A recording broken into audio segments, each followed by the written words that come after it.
வணக்கம் சிஷ்யர்களே.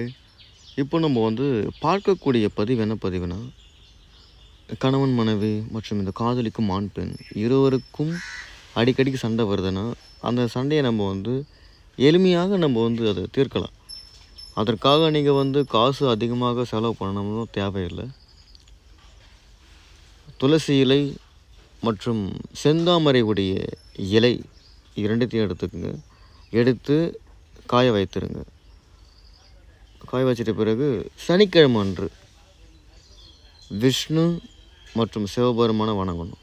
வணங்கிய பின்பு உங்களுடைய முடி லைட்டாக உங்கள் தலைமுடியை எடுத்துக்குங்க. எடுத்து நீங்கள் பச்சை கற்பூரத்தில் கருக்குங்க. கறிக்கிட்டு இந்த இலையை நீங்கள் காய வச்சுருக்கிறீங்க பார்த்தீங்களா, அது மூன்றுத்தையும் நீங்கள் ஒன்று சேர்த்து நல்லா ஒரு உருண்டையாக நீங்கள் பிடிச்சிடுங்க. பிடிச்சிட்டு ஓம் ஸ்டீம் க்ரீம் க்ரீம் க்ரீம் பாலமோகினியை நமோ நம இந்த மந்திரத்தை நீங்கள் சொல்லணும்.